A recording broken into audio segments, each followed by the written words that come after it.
nuevos métodos de cultivos de plantas y cría de animales,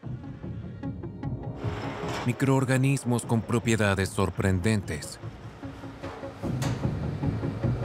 Investigadores de todo el mundo están adaptando la economía a los recursos renovables. Mi visión es un ser humano en armonía con su entorno. La combustión de petróleo y carbón aumenta la temperatura de nuestro planeta. La agricultura y la pesca sobreexplotan la naturaleza. Un tercio de la pesca mundial termina como harina de pescado en el engorde de animales. La gestión de los alimentos no deja de sorprenderme. Si un pan cuesta más que un pollo, ¿qué se supone que come el pollo? Los retos son grandes, pero no faltan ideas. Debemos actuar, y rápido. ¿Puede la bioeconomía ayudarnos a lograr una existencia sostenible?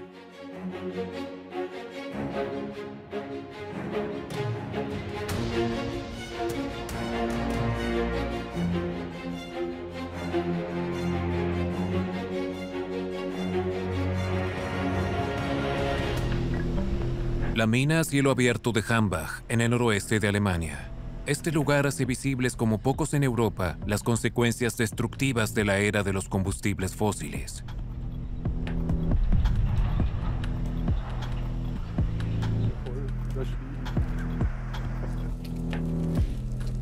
El botánico Ulrich Schor contempla la corta de 400 metros de profundidad con sentimientos encontrados. Es surrealista. Cuando se observa desde lo alto parece arte. Está claro que esto no puede ser sostenible. Este carbón, todas las materias primas fósiles fueron en muchos lugares la base de la prosperidad que tenemos hoy. Y si queremos mantener este nivel de prosperidad al que sin duda nadie quiere renunciar, tenemos que encontrar soluciones inteligentes. Ulrich Schor cree conocer la clave de una existencia próspera sin materias primas fósiles, con la ayuda de lo que se conoce como bioeconomía. El carbón debe darle paso a plantas, hongos, insectos y bacterias. En lugar de extraer materias primas del suelo, estas deberían crecer en los campos. La actual zona dedicada a la minería del carbón debería transformarse en una zona bioeconómica. No podemos decir que abandonamos los combustibles fósiles sin más, sino que hay que crear alternativas a futuro. Es lo que queremos lograr aquí con un cambio estructural, no limitarnos a decir que abandonamos la mina y ya se llenará de agua, sino plantearnos cómo transformar toda esta región en una nueva, con otras opciones. La bioeconomía no es una disciplina tan novedosa. El ser humano siempre ha trabajado con materias primas renovables. Sin embargo, investigadores como Schor quieren reestructurar por completo esta tradicional rama de la economía utilizando las últimas herramientas biotecnológicas. Con organismos modificados genéticamente, se aumenta la biomasa disponible. Las bacterias, a modo de pequeñas factorías vivientes, producen sustancias químicas. El objetivo es crear nuevos productos ecológicos en los laboratorios de los bioquímicos. Regresamos al campo de pruebas de la bioeconomía. Ulrich Schor es profesor en el Centro de Investigación Jülich y vive aquí desde hace más de 20 años.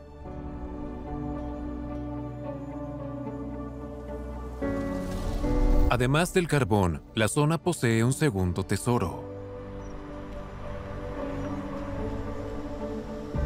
La región tiene unos suelos muy productivos. Para nosotros esto representa una oportunidad única de implementar en la región algo que de otra manera nunca hubiésemos podido.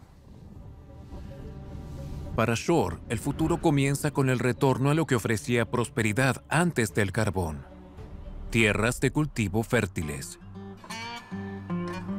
Pero, ¿cómo debería ser en concreto esta nueva era de los recursos renovables, de la bioeconomía? Junto con un productor local de azúcar, Schor está trabajando para mejorar las cosechas de un producto regional, la remolacha azucarera.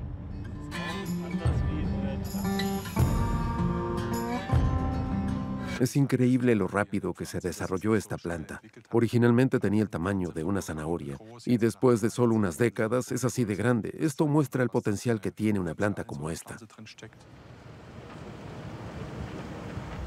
El verdadero trabajo de investigación comienza en el laboratorio. Shore quiere observar más de cerca el sistema radicular de la remolacha.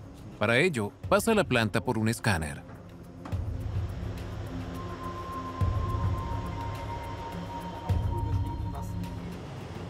Precisamente en el caso de las raíces, el entorno y el ecosistema del suelo influyen mucho en su estructura y funcionamiento. Por eso tenemos que usar estos métodos tomográficos para entender lo que está pasando bajo tierra. En el primer paso del experimento, los científicos producen carbono radiactivo, protegidos por paredes blindadas de 1 metro de espesor. Luego lo pulverizan sobre la remolacha azucarera en una cámara climática. Las hojas absorben el carbono, que después almacenan las raíces. El escáner puede hacer visible este proceso. Las breves secuencias de imágenes muestran cómo la planta absorbe el carbono.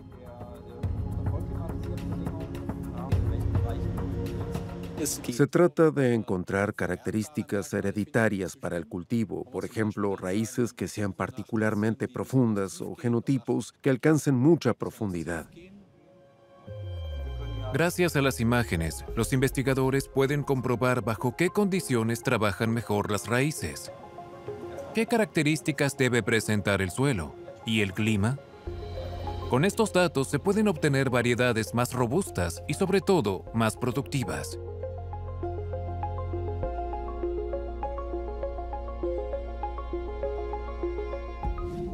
Pero, ¿puede producirse suficiente biomasa para una economía libre de petróleo solo a través del cultivo? Lo cierto es que gracias a la tecnología, la agricultura ha crecido durante el último siglo como nunca antes. Esto se logró mediante el uso de maquinaria pesada, fertilizantes artificiales, pesticidas y la aceleración de los cultivos, y más recientemente también con la ayuda de la ingeniería genética. Sin embargo, estos logros tienen un costo inmenso: pérdida de especies, agotamiento del suelo, escasez de agua, emisión de gases de efecto invernadero, efectos secundarios que en algunos lugares ya están provocando una disminución de las cosechas.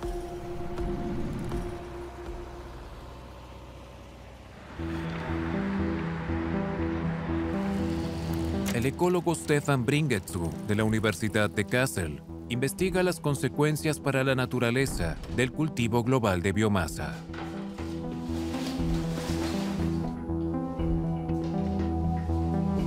¿Es siquiera posible producir en Europa tanto como se consume? En total, en Alemania explotamos más de 50 millones de hectáreas para nuestro consumo de productos agrícolas. Es el triple de nuestra superficie agrícola nacional, de 17 millones de hectáreas. Es una verdad dolorosa. Para que las mesas en Europa estén abundantemente servidas, tienen que talarse los bosques en otros lugares. En la jerga técnica se habla de conversión superficial. Con respecto a las conversiones superficiales, hemos determinado que Alemania cometió pecados en el pasado, por así decirlo. Las conversiones tuvieron lugar principalmente entre 2000 y 2015. Al pasar a consumir productos agrícolas cultivados en otras regiones del mundo. En esos lugares, las tasas de conversión llegaron a ser enormes, de 80 metros cuadrados por cada residente alemán. ¿Más biomasa para nuevos productos ecológicos? Existe un gran peligro de que las selvas tropicales y vírgenes continúen siendo taladas. El objetivo no debe ser producir más biomasa, sino reducir su consumo. Ya sea que cultivemos plantas para consumo, energía o materiales, la superficie agrícola en la Tierra no es infinita. ¿Está fracasando la bioeconomía ya en sus cimientos, la producción de suficiente biomasa?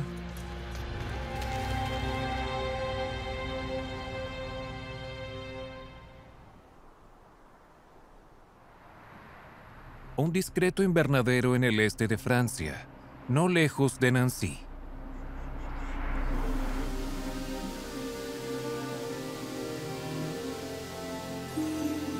Este es el reino de Frédéric Bourgault. Este profesor de ciencias agrícolas ha reunido aquí plantas de todo el mundo.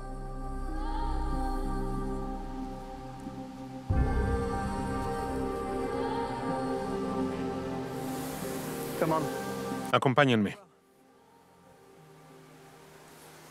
Este es un cultivo especial. Normalmente no se lo ve aquí en Europa. En China existen grandes cultivos de este árbol para la cría de gusanos de seda. Es la morera blanca. Es una planta que produce moléculas muy especiales, súper antioxidantes, que tienen un efecto antiinflamatorio. Son esas raíces bien amarillas las que contienen estas moléculas.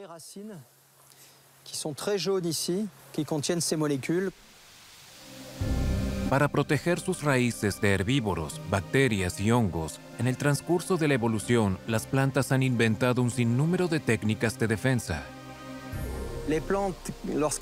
Cuando las plantas se trasladaron del mar a la tierra hace unos 450 o 500 millones de años, tuvieron que enfrentarse a agentes agresores presentes en el suelo. Y así desarrollaron sistemas de guerra química, sustancias naturales, para repeler a los agresores, evitar que se desarrollasen a su costa y a veces incluso matarlos. Bourgault quiere usar estas defensas para cosméticos vegetales, nuevos medicamentos y pesticidas biológicos. Pero para ello primero debe producir estas moléculas milagrosas en cantidades suficientes.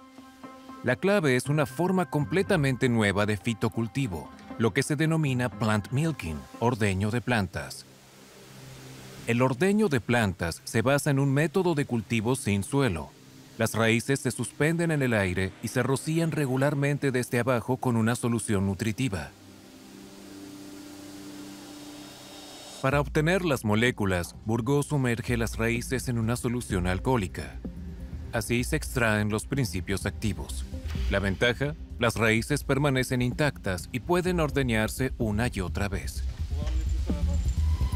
Sin embargo, esto no es viable con algunas plantas o principios activos. En estos casos, Bourgault tiene que cortar las raíces y hervirlas en un bioreactor. El número de cosechas disminuye ligeramente, pero las raíces vuelven a crecer y en poco tiempo están listas para la siguiente siega. Pero, ¿puede producirse también biomasa a escala industrial con el ordeño de plantas? En un área de 1000 metros cuadrados, eso no es mucho. 100 metros cuadrados multiplicados por 10. En un área así, podemos producir muchas moléculas. Para lograr la misma cantidad en el exterior, en el campo, se necesitarían al menos 30 hectáreas. Y como no podríamos cosechar las raíces más finas, probablemente necesitaríamos 60 o 100 hectáreas. Según Bourgault, el ordeño de plantas requiere una superficie de cultivo 300 veces menor. La desventaja, los costos del invernadero, del sistema de rociado y sobre todo de la solución nutritiva son elevados. El proceso no es adecuado para la producción a gran escala, sino más bien para producir moléculas especiales para productos de alto precio.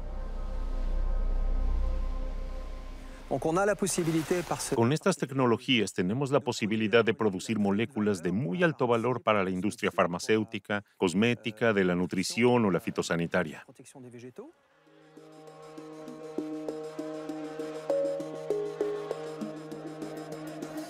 Una joven empresa de Baviera opta por otra vía.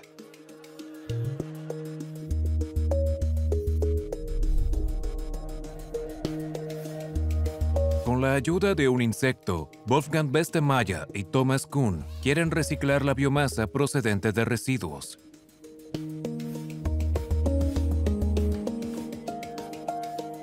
Escogimos la mosca soldado negra porque puede aprovechar la gama de alimentos más amplia, residuos de cosecha, frutos caídos, cultivos herbáceos, por ejemplo.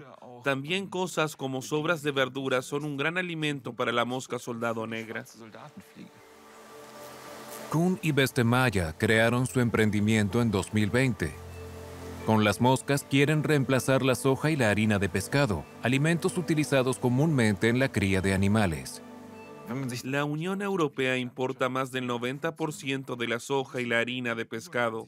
Como resultado, se talan las selvas tropicales de Brasil para cultivar soja. Y 1/3 de la pesca mundial termina como harina de pescado en el engorde de animales de granja y en la acuicultura. De modo que, aunque coma pescado de piscifactoría, estoy contribuyendo a la sobrepesca de los océanos. En lugar de soja y harina de pescado, se usarían las larvas de la mosca soldado como alimento. Estas no solo les proporcionan proteínas a los animales, pueden alimentarse de todo tipo de residuos orgánicos y además son muy resistentes.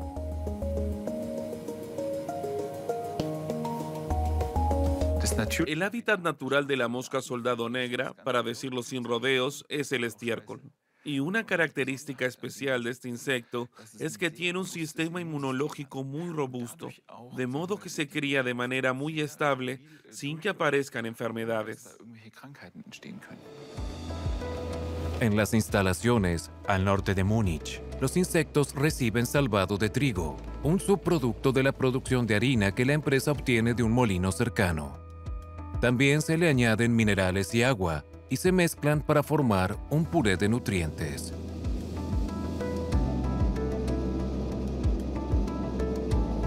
Después de una semana, los gusanos han alcanzado el máximo contenido proteico. Se criban y emplean como alimento vivo. Para evitar largas rutas de transporte, la producción se lleva a cabo junto al lugar de cría. Varios estudios ya han demostrado que los alimentos a partir de insectos pueden hacer que el engorde de animales sea más respetuoso con el medio ambiente. Pero hay un problema. Los gusanos no crecen igual de bien con todos los residuos. ¿Salen las cuentas? Por un lado, podemos producir más barato que la harina de pescado. Por otro lado, desde el punto de vista energético, hay que caldear el recinto, pero las instalaciones están muy bien aisladas y a partir de cierto día apenas hace falta calefacción, porque las larvas producen su propio calor cuando han crecido un poco.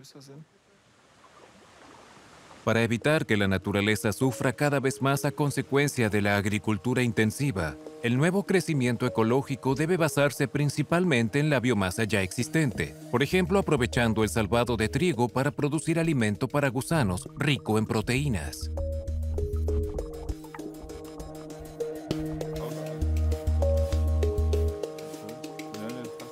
También se necesitan muchos otros métodos de procesamiento más eficientes para transformar las materias primas verdes en nuevos productos ecológicos.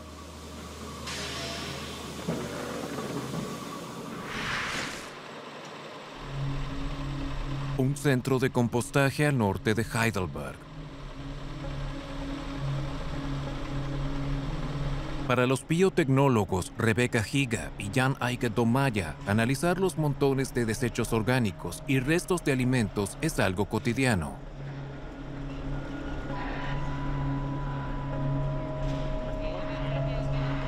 Este tipo de microorganismos se encuentran allá donde se generan muchos desechos vegetales. Los investigadores están buscando en el humus microbios hasta ahora desconocidos, que contienen enzimas concretas. Higa y Domaya han puesto la mira en ellos, porque estas moléculas poseen propiedades asombrosas.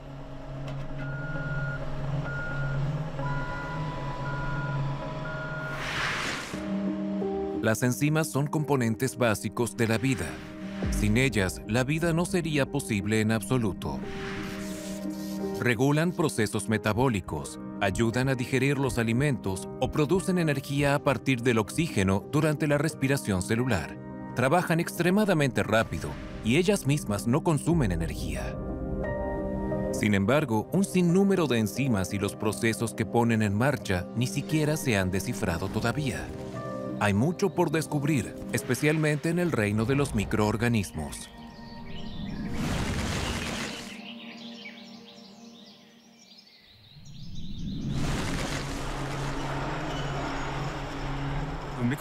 Los microorganismos han desarrollado un abanico de estrategias de supervivencia increíble en el transcurso de la evolución, de tal modo que uno encuentra en ellos rutas metabólicas, enzimas, que les permiten sobrevivir en situaciones extremas.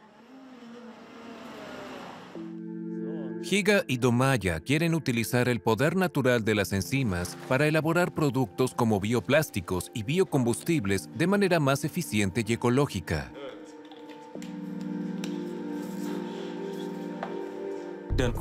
El concepto es emplear las reacciones enzimáticas para aumentar la eficiencia de muchos procesos químicos industriales desde el punto de vista energético y hacerlos más respetuosos con el medio ambiente. Por ejemplo, evitando utilizar productos químicos tóxicos. Otro proyecto es la elaboración de biocombustibles a partir de paja. Hace tiempo que se sabe cómo, con la ayuda de enzimas, la materia prima puede transformarse en etanol. Sin embargo, el proceso aún no es lo bastante eficiente y el combustible a partir de paja es todo menos competitivo. Mientras el precio del petróleo sea bajo, es difícil poner en marcha un proceso de producción más sostenible y también obtener ganancias con él. Esta empresa biotecnológica ya ha recolectado más de 70.000 microorganismos y enzimas. Su uso podría cambiar la economía a largo plazo.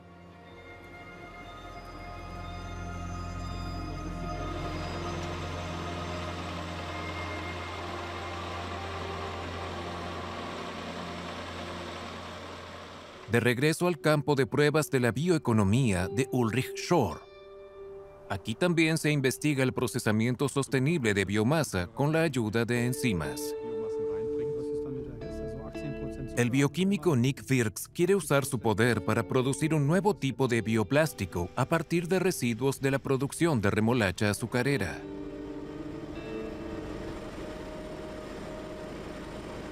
En el laboratorio nos muestra exactamente cómo. El residuo de la producción de azúcar, un jarabe marrón, se usa como material de partida. Del verdadero trabajo se ocupa un hongo denominado Ustilago maedis, también conocido como huitlacoche. Virks lo coloca en un fermentador y lo alimenta con los residuos de la producción de azúcar.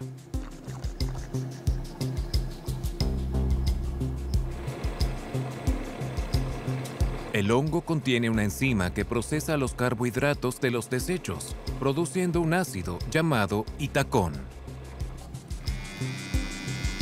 Es lo que buscan los investigadores, ya que, separado de la masa microbiana, el itacón puede convertirse en plástico en unos pocos pasos. Es una molécula muy interesante. Tiene funcionalidades que no se encuentran en los productos químicos a base de petróleo. Con él podemos elaborar tipos completamente nuevos de plástico que no podemos crear a partir de derivados del petróleo. Para que el hongo produzca una cantidad particularmente grande de este ácido, Virks lo modificó genéticamente.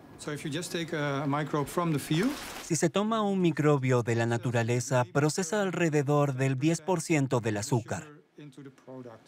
Al modificar este organismo, podemos convertir no solo el 10%, sino el 60 o 70% del azúcar en el producto final. Eso es lo máximo posible, porque los microbios siguen siendo seres vivos que necesitan azúcar para vivir.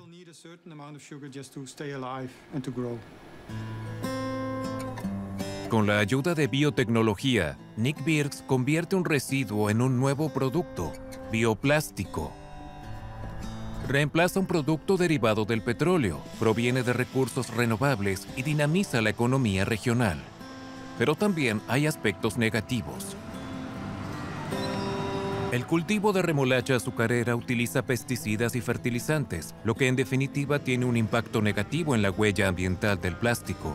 Además, los residuos de remolacha azucarera se siguen empleando como alimento para animales estabulados o como fertilizante en los campos. Si en el futuro se transformaran en plástico, esos usos se verían afectados.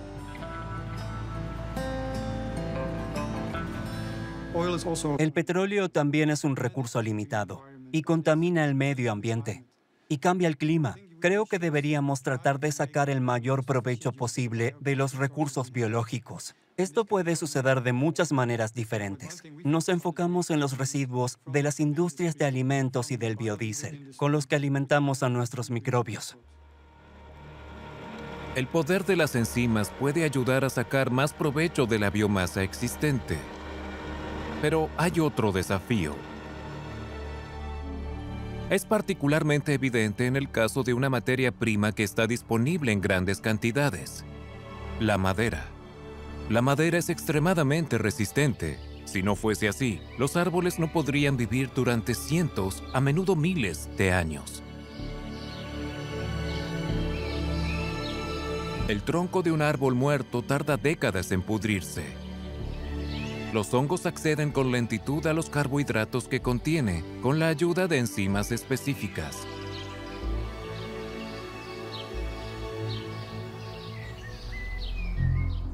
En teoría, la madera también podría utilizarse como materia prima para nuevas formas de bioplásticos. Sin embargo, lo que la naturaleza hace a diario, la tecnología aún no lo ha logrado replicar de manera lo suficientemente eficiente y, sobre todo, a escala industrial. Aprovechar esta fracción de carbohidratos en la madera es sencillamente uno de los mayores desafíos para la ciencia. En la Universidad Técnica de Aquisgrán, los investigadores dirigidos por el ingeniero Johan Phil están trabajando para resolver el problema. Mediante pruebas de simulación se intenta descifrar cómo disgregar y procesar la madera a gran escala.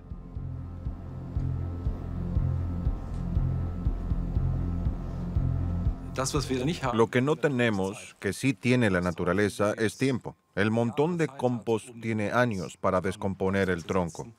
Nosotros lo queremos acelerar en los procesos industriales. Tenemos que acelerarlo para poder ser eficientes y competitivos. Sin embargo, durante los experimentos, los investigadores se encontraron con problemas bastante evidentes: tuberías atascadas. Tenemos que evitar que ocurra. La única solución es abrirlas y limpiarlas a mano. Un problema común en el laboratorio de alta tecnología. Es particularmente frecuente con la madera troceada, pero también aparece con otros tipos de biomasa. Una cosa está clara: así no se le podrá ganar la carrera a la química del petróleo. El potencial de la biomasa es enorme, pero el petróleo está 100 años por delante. En el caso del petróleo crudo, a menudo hay que calentarlo. Si dejas que los oleoductos se enfríen, también se atascan. Eso no funciona tan bien con la biomasa, que contiene componentes que no se funden ni evaporan, lo que significa que tenemos que encontrar otras formas de resolver estos problemas. Entonces, también podremos hacerlo con la biomasa. Así que todavía queda mucho por descubrir y algunos problemas por resolver en el procesamiento de la biomasa. Pero incluso si llega a funcionar, una cuestión sigue abierta: ¿realmente se producirán productos más sostenibles y ecológicos en los reactores de los bioingenieros?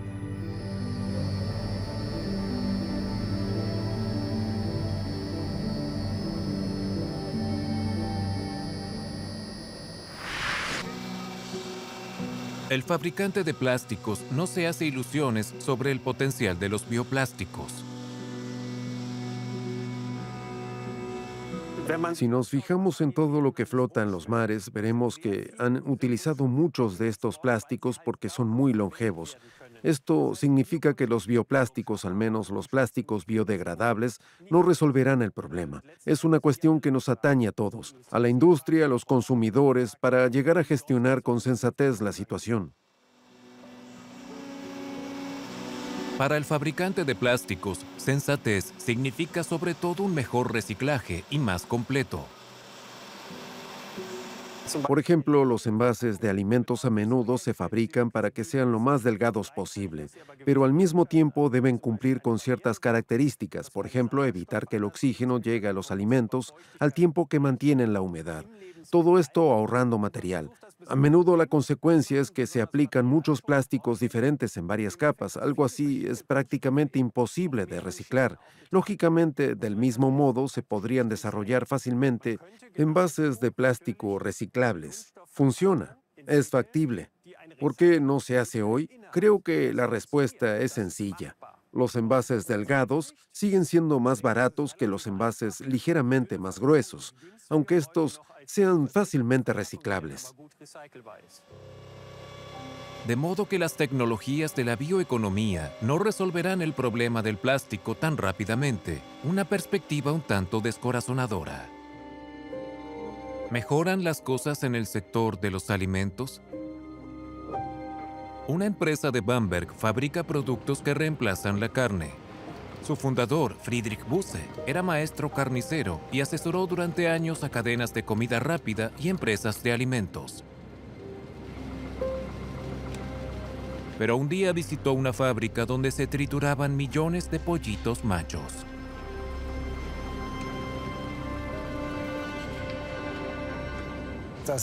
Tener conciencia de que estamos tratando con un ser vivo, que matamos para comerlo, es algo que se reprime cada vez más. Cuando ves cómo los pollitos se clasifican a gran escala entre machos y hembras, y los que son del género equivocado son tirados a la trituradora, no quería seguir participando de eso. Los sucedáneos de la carne de Busse se componen principalmente de proteína de arveja. En su producción busca la sostenibilidad en toda la cadena de suministro. Todos los productos se empacan en envases reciclables.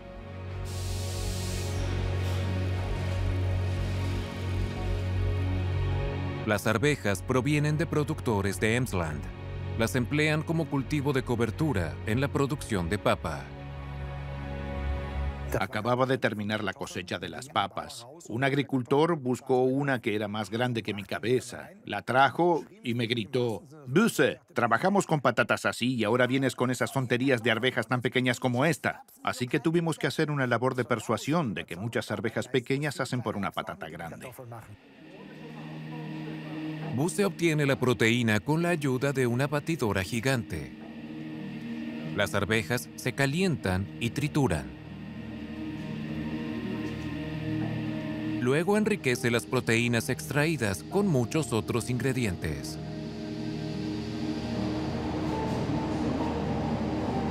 El producto que sale de la máquina tiene un contenido proteico de entre el 30 y el 35%. Es de 2 a 3 veces lo que contiene la arveja, lo que significa que no podría producirlo si solo tomara la arveja, la moliera y la envasara. Eso no funcionaría. No sería suficiente. Busse obtiene las proteínas adicionales de frijoles, lentejas y avena. Cambia su consistencia con aceite de coco. Y además, por supuesto, le añade muchas especias. Según Busse, no se utilizan aditivos sintéticos. Pero, ¿no tendría más sentido comer las legumbres directamente? También se come con los ojos. Esperamos experiencias gustativas. Vivimos una cierta prosperidad que también se refleja en que podemos comer una gran variedad de alimentos. Así que es importante no limitarse a soñar. También es importante plantearse qué es factible, qué puede implementarse, cómo introducir algo que cambie el mercado. Si ahora le decimos a la gente que de la noche a la mañana deben comer sopa de guisantes y que como alternativa tienen lentejas y frijoles, lo harán por un tiempo, pero después de 2 o 3 semanas nos saldrá por las orejas y tampoco será bueno para el estómago. No tendría sentido. Según Busse, su sucedáneo consume 10 veces menos recursos que la producción de carne. De hecho, muchos expertos ven la nutrición basada en vegetales como uno de los factores más importantes para una mayor protección ambiental y climática. El 60% del cereal que se produce o importa en Alemania se utiliza como forraje. Para producir cereales necesito tierras de cultivo. Si necesito menos forraje, también necesito menos tierras de cultivo. El cambio hacia una dieta más basada en vegetales será fundamental para reducir nuestra huella ecológica. Alimentos que respeten la naturaleza y liberen menos dióxido de carbono. Busse cree estar en la senda correcta.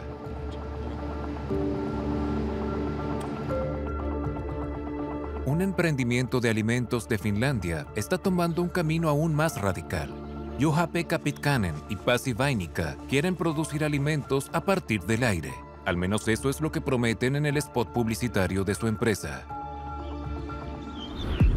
There is a way to turn fields back to grasslands, pastures back to forests, deserts to food farms, without sacrificing our freedom of choice as consumers. By harvesting CO2 and combining it with water and nutrients, we are creating natural protein out of thin air. La producción de alimentos es responsable del 25 al 30% de los gases de efecto invernadero. El resto proviene de sistemas energéticos para los que existen tecnologías para hacerlos libres de emisiones. No es el caso de la producción de alimentos. Comida a partir del aire. Suena a alquimia. Los creadores del emprendimiento muestran cómo funcionaría el milagro en la planta piloto. La clave del éxito son, una vez más, los microorganismos. La pieza clave del proceso son microbios que hemos encontrado en la naturaleza, aislado y clasificado como seguros. Esos microbios crecen en el bioreactor, que es comparable a un tanque de fermentación que se usa en la producción de cerveza, solo que le agregamos hidrógeno, que obtenemos usando electricidad, y dióxido de carbono, que filtramos del aire. Los finlandeses no son los primeros en tratar de producir alimentos con la ayuda de microbios. Ya en la década de 1960, los investigadores de la NASA experimentaban con esto.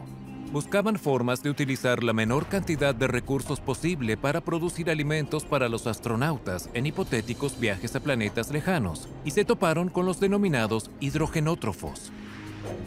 Los hidrogenótrofos tienen la propiedad particular de vivir únicamente de los elementos hidrógeno, dióxido de carbono y nitrógeno, al tiempo que producen proteínas que pueden comerse. ¿Pero pueden cultivarse estos microorganismos en cantidades suficientes?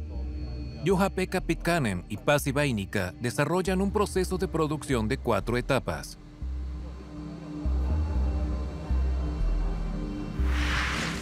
En el primer paso, filtran el dióxido de carbono del aire. También obtienen hidrógeno por hidrólisis en plantas industriales.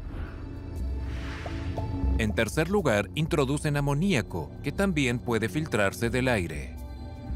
Luego mezclan estas 3 sustancias en un tanque con los microbios que comienzan a crecer con este alimento.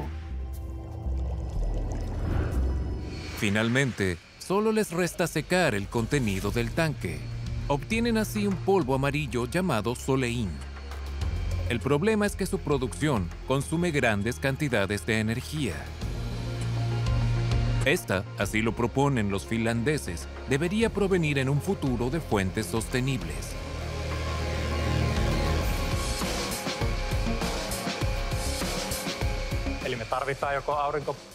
Necesitamos paneles solares o energía eólica, energía hidroeléctrica u otra electricidad producida a partir de energías renovables. Lo necesitamos, pero si imaginamos un área determinada de tierra, entonces podremos usar ese área de forma 10 veces más eficiente. Los paneles solares tienen cierto grado de eficiencia, la electrólisis tiene cierto grado de eficiencia y nuestro proceso de crecimiento tiene cierto grado de eficiencia y es unas 10 veces mayor que el de las plantas. Este emprendimiento finlandés sueña con cultivar microbios en todo lugar donde haya suficiente espacio y suficiente energía ecológica. Estos pueden ser lugares que en realidad son hostiles para la vida, por ejemplo, los desiertos. Si este polvo amarillo realmente podrá imponerse depende en definitiva del consumidor. En la cocina del laboratorio, los 2 creadores muestran cómo puede prepararse un postre a partir de soleín.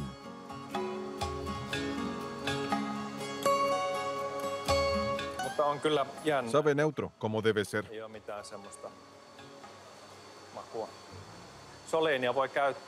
Puede utilizarse en productos que reemplacen las proteínas vegetales o las proteínas de la carne y los productos lácteos. También puede utilizarse en pan y repostería, o en pastas, snacks y platos preparados. Planean lanzar soleín al mercado europeo dentro de 2 años. Producir proteínas sin destruir la naturaleza para crear tierras de cultivo podría funcionar. Pero también está claro que se requiere mucha electricidad ecológica que primero hay que producir.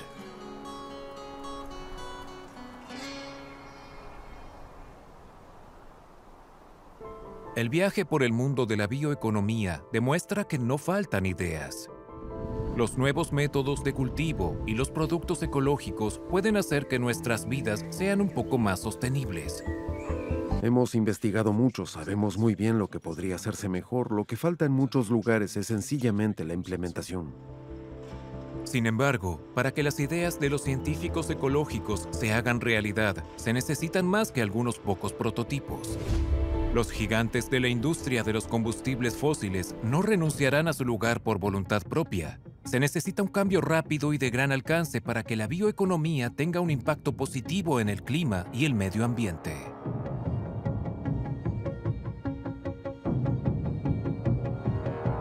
En Europa, el volumen de ventas de carne supera con mucho los 300.000 millones de euros.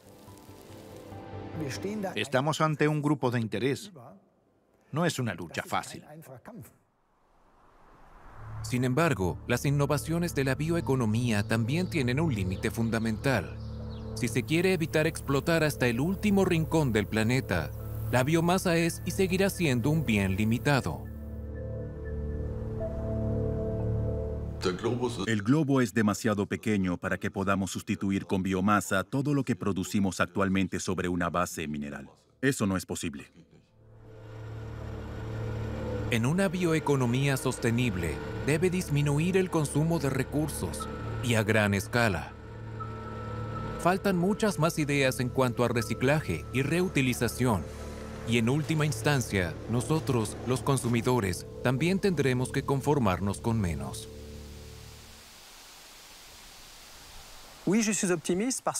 Soy optimista porque veo cómo los ecosistemas resisten los abusos. ¿Cuán resistentes son? Somos nosotros los que estamos en peligro, no la naturaleza. Depende de nosotros crear un futuro que valga la pena. Y lo mejor es que comencemos enseguida.